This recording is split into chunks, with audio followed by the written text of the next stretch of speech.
Hello student, स्वागत है आप सभी का फिर से एक नई वीडियो में। तो आप लोग को आज के इस वीडियो में जो है इंटरमीडिएट बोर्ड परीक्षा 2023 का हिंदी का लघु उत्तरीय प्रश्न करेंगे, जिससे कि आपका 30 मार्क्स फिक्स है। तो अगर आप लोग का 30 मार्क्स फिक्स करना चाहते हैं तो आप लोग इस वीडियो को शुरू से लास्ट तक जरूर देखिएगा। अगर आप लोग इस वीडियो को लास्ट तक पूरा देखते हैं तभी आपका 30 नंबर मार्क्स आएगा पूरा। तो चलिए स्टूडेंट देखते हैं ये पहला क्वेश्चन क्या कह रहा है। देखिए स्टूडेंट, पहला क्वेश्चन है, ये जो क्वेश्चन है 2 नंबर में पूछा जाता है बोर्ड एग्जाम में। कितने नंबर का? तो 2 नंबर का। देखिए स्टूडेंट, पहला क्वेश्चन है, बिटिया कहाँ कहाँ लोहा पहचान पा सकती है। यानी बेटी बेटी जो है घर की, वो जो है कहाँ कहाँ लोहा पहचान सकती है। तो इसका आंसर में देखिए क्या लिखा हुआ है, बिटिया की समझ जानकारी में चिमटा यानी कि रोटी उतारने वाला चिमटा, कलछुल जिससे कि आप लोग वही दाल वगैरह सब लेते हैं घर में, कलछुल, कढ़ाई जिसमें सब्जी वगैरह पकता है, दरवाजे का कब्जा तथा सिटकनी आदि में लोहा है। इसके अतिरिक्त सेफ्टी पिन, साइकिल तथा अरगनी यानी कि अरगनी जिसपे कि कपड़ा ये वगैरह आप लोग धो के सूखने के लिए धरते लाते हैं या देते हैं धूप में, उसी को कहते हैं अरगनी। वही अरगनी के तार में भी लोहा पहचान पाती है। तो यहाँ पे साफ साफ पढ़ लिए होंगे, बिटिया कहाँ कहाँ लोहा पहचान पाती है, तो इसका आंसर हो गया ये। तो आप लोग चाहते हैं कि इसका लिख दिए तो स्क्रीनशॉट ले लीजिए। चलिए देखिए आप दूसरा क्वेश्चन क्या है, भक्तमाल की रचना किस छंद में हुई। देखिए यहाँ पे कह रहा है दूसरा क्वेश्चन, भक्तमाल की रचना किस छंद में हुई। तो इसका आंसर देखिए यहाँ दिया हुआ है, संपूर्ण भक्तमाल की रचना छप्पय छंद में। किसमें हुई है? संपूर्ण भक्तमाल की रचना किस छंद में हुई है? तो छप्पय छंद में। तो देखिए यहाँ छप्पय छप्पय एक छंद होता है जो छंद पंक्तियों का गो एक योग्य होगा। क्या होता है? गो एक योग्य पद होता है। क्या होता है? गय पद। तो अब देखिए स्टूडेंट 2 नंबर का क्वेश्चन भी हो गया, भक्तमाल की रचना किस छंद में हुई थी। अब देखिए स्टूडेंट तीसरा नंबर क्वेश्चन, देखिए तीसरा नंबर क्वेश्चन है, नाभादास जी किस परंपरा के कवि थे। नाभादास जी किस परंपरा के कवि थे। इसका आंसर देखिए यहाँ दिया हुआ है, नाभादास जी सगुनोपासक राम भक्त कवि थे। सब नाभादास जी जो है सगुनोपासक राम भक्त कवि थे। पिंकी भा यहाँ पर थोड़ा सा मिस्टेक हो गया है, तो यहाँ पे लिखा हुआ है पिंकी लिखा गया, यहाँ पे लिखा होगा हर्षई नौ कौदगी का, यानी कि इनकी भक्ति में मर्यादा के स्थान पर माधुरी का पुट था। क्या था? माधुरी का पुट था। अब देखिए वे तुलसीदास के समकालीन थे, वह रामानंद की ही शिष्य परंपरा के भक्त कवि अग्रदास जी के शिष्य थे। इसका जो आंसर हो गया ये सारा ये चीज़ इतना जो है आप लोग लिख दीजिएगा, तो आपको जो है 2 नंबर मिल जाएगा इसका। तो अब देखिए स्टूडेंट 4 नंबर क्वेश्चन, हम तो अपनी समय की आवश्यकता का उपज हैं। हम तो अपनी समय की आवश्यकता का उपज है।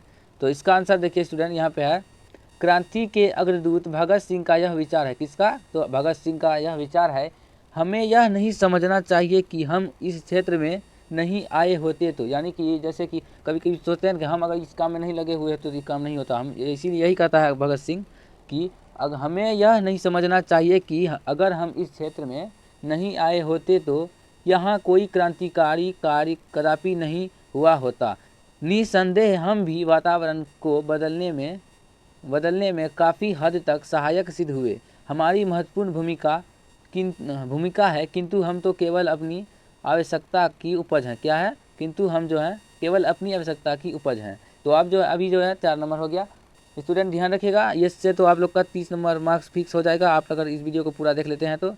अब देखिए स्टूडेंट 5 नंबर क्वेश्चन, जय जय कराना का क्या अर्थ होता है। जय जय कराना का क्या अर्थ होता है। तो इसका आंसर दिया हुआ है, कभी रघुवीर सहाय कवि होगा क व दीर्घ का, कवि रघुवीर सहाय के अनुसार सत्ता पक्ष के प्रतिनिधियों ने, यानी कि सत्ता पक्ष नेता लोग वगैरह जब ने आज अधिनायक का रूप ले लिया है वही राष्ट्रगान या भाषण के समय आम जनता को बुलाकर अपनी जय जयकार मनवाता है। नेता लोग जो होता है, अब देखते होंगे कि एक दो ठो बीच में हाथ उठा के बोलेगा नेताजी की, वही हुआ जय जयकार मनवाता है। और माला पहनते हैं और जन जन का प्रतिनिधि होकर अपने को जनता का भाग्य विधाता मानते हैं।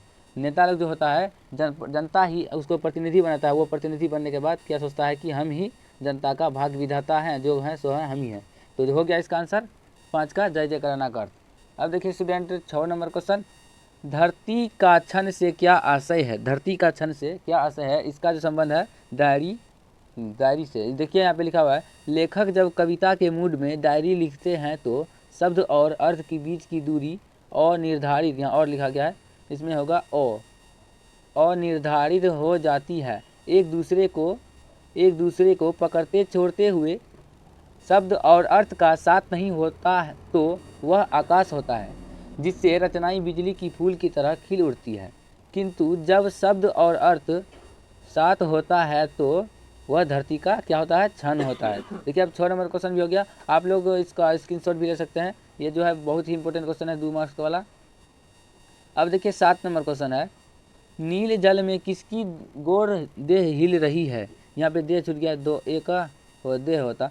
नील जल में किसकी गौर देह हिल रही है, तो इसका आंसर दिया हुआ है नीले आकाश में सूर्य की प्रातःकालीन किरण, यानी कि नीले आकाश में जब सूर्य की किरण उगती है तो झील मिल कर रही है, यानी कि उसका जो है सूरज की रोशनी जब पानी पे पड़ता है तो नदी के पानी में, तो उसमें जो देखते हैं आप कुछ कुछ आकृति सा बनता है, उसी को होता है उसी में देखिए, उसी को कहते हैं कि गौर दे हिल रहा है।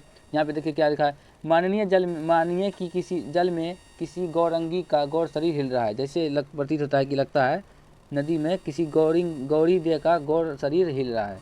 अब देखिए स्टूडेंट 8 नंबर क्वेश्चन, सूरदास के प्रथम पद में किस रस की व्यंजना है, क्या है। सूरदास के प्रथम पद में किस रस की व्यंजना क्या है, तो इसका आंसर देखिए स्टूडेंट यहाँ दिया हुआ है, सूरदास रचित प्रथम पद में वात्सल्य रस की व्यंजना है, क्या है, तो वात्सल्य रस की व्यंजना है, वात्सल्य रस की व्यंजना हुई है। वात्सल्य रस के पदों की विशेषता यह है कि पाठक जीवन की निराश और जटिल समस्याओं को भूलकर उनमें तन्मय और विभोर हो उठता, क्या होता है, विभोर हो उठता है। प्रथम पद में दुलार भरे कोमल मधुर स्वर में सोए हुए बालक कृष्ण को भोर होने की सूचना देते हुए जगाया जा रहा है, क्या कर रहा है, तो भोर होने की सूचना देते हुए बालक कृष्णा को जगने की सूचना दे रहा है। अब देखिए स्टूडेंट 9 नंबर क्वेश्चन, तिरिच ज्यादा कहाँ पाया जाता है। यहाँ 9 नंबर क्वेश्चन है, तिरिच ज्यादा जो है कहाँ पाया जाता है, तो इसका आंसर देखिए, तिरिच प्रायः पहाड़ की कंदराओं यानी कि खंदकों में या जंगल अथवा घनी झाड़ियों में पाया जाता है। तिरिच आदमी को देखते ही या नज़र मिलते ही उसका पीछा कर काट कर ही दम लेता है। तिरिच जो है ऐसा खतरनाक रहती है कि वो जो है अगर आदमी पर नज़र पड़ जाए या मिल जाए तो वो आदमी को बिना काटे दम नहीं लेता है। ठीक उसी तरह जो है हम लोग के समाज या सृष्टि में जो है कुछ लोग जो है इसे विषैले तिरिच रूप मनुष्य पाए जाते हैं, यानी कि कुछ लोग ऐसे होते हैं अगर किसी से जलन है तो उसको जब तक बर्बाद न कर दे तब तक छोड़ता नहीं, वही लोग जो हैं तिरिच कहलाते हैं। अब देखिए स्टूडेंट 10 नंबर क्वेश्चन, त्रिलोचन कैसे कवि हैं उनके बारे में बताएं। त्रिलोचन कैसे कवि हैं, त्रिलोचन जो है त्रिलोचन प्राकृतिक कवि हैं उनके बारे में बताएं। उस त्रिलोचन कैसे कवि उनके बारे में बताएं। त्रिलोचन प्राकृतिक एवं सामाजिकता के प्रखर कवि हैं, क्या है, प्रखर कवि। तो देखिए अब जीवन जगत में प्रकृति के जितने रंग बिरंगे चित्र त्रिलोचन के काव्य संसार में मिलते हैं वे अनंत दुर्लभ है। त्रिलोचन ने ज़्यादातर गीत ही लिखे हैं उस जनपद का, यानी कि उस जनपद का कवि हूँ। ये जो है इसका यह त्रिलोचन का जो है बहुचर्चित कविता क्या है, तो अगर ये पूछ लेगा ऑब्जेक्टिव क्वेश्चन में है त्रिलोचन का बहुचर्चित कविता कौन सी है, तो उसका आंसर हो जाएगा उस जनपद का कवि हूँ, क्या हो जाएगा, उस जनपद का कवि हूँ। आई होप कि आप लोग को ये वीडियो बहुत ही पसंद आया होगा। आज के इस वीडियो में हमने केवल 10 प्रश्न को ही लिया हुआ था। अगर आप लोग को ये वीडियो पसंद आई और अगर ऐसे ही सब्जेक्टिव वाले क्वेश्चन और दीर्घवृत्तीय प्रश्न की वीडियो चाहिए तो आप लोग कमेंट में बता दीजिए, हाँ, और जिस विषय पे चाहिए वो भी बताइएगा। तब अगर आप लोग को ये वीडियो पसंद आई है तो वीडियो को लाइक और चैनल को सब्सक्राइब कर दीजिए। तब तक के लिए जय हिंद, मिलते हैं नेक्स्ट वीडियो के साथ।